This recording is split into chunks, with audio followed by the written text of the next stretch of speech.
साथीहरू हामी चाहिँ दसैँको भ्याकेसन मनाउनुलाई चाहिँ हामी यसपालि चाहिँ दाङ जाने भनेका थियौँ होइन। अनि मेरो बुढा चाहिँ लमजुङमा काम गर्ने, अनि म चाहिँ काठमाडौँमा। अनि म चाहिँ त्यस दिन चाहिँ बस चढेर फेरि पोखरा गएँ। पोखरा अनि बुढो पनि त्यतैबाट पोखरा आउनुभयो। हामी पोखरामा कति भने 9 आवर्समा होइन हामी चाहिँ पोखरा घुम्यौँ। पोखरा घुमेर फेवाताल गयौँ होइन।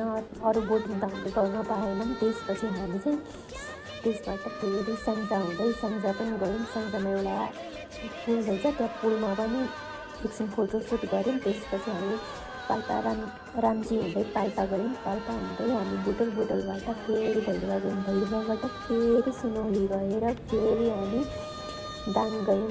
दाङ गएको पहिलो दिन चाहिँ हामी चाहिँ फिल्म हेर्न गयौँ होइन, फ्यामिलीसँग। अनि फिल्म हेरेर नि एकदमै रमाइलो लाग्यो। त्यसपछि हामी चाहिँ फेरि दादा भाउजूले चाहिँ घुम्न जानुपर्छ है भनेर फेरि हामी सल्यानतिर गयौँ। सल्यानमा गएर एकदमै रमाइलो गऱ्यौँ।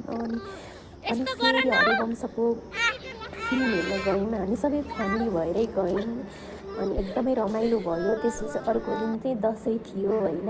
दसैँमा चाहिँ टिका लाउनु पर्यो। टिका लाएर एकदमै रमाइलो भयो। एकदमै रमाइलो, धेरै रमाइलो गऱ्यो। अनि अलिअलि फोटोहरू पनि खिचियो होइन। त्यसपछि रमाइलो गऱ्यो, तास खेल्यो, धेरै रमाइलो गऱ्यो। अनि त्यसपछि हामी चाहिँ फेरि बुटोल ब्याक भयौँ। बुटोल चाहिँ हामी अङ्कलको घरमा बस्यौँ, फर्सा टिकट होइन। अनि त्यहाँबाट चाहिँ बाबुले घुम्न जानुपर्छ है।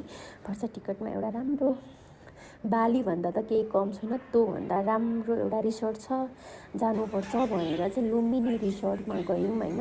त्यहाँ चाहिँ एकदमै रमाइलो होइन। अनि त्यहाँ चाहिँ प्रायः जस्तो त्यहाँको स्पेसल चाहिँ फिस रहेछ होइन।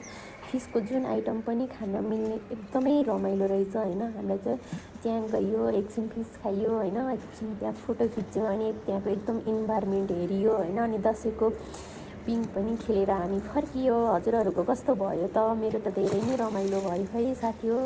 ल बाई बाई।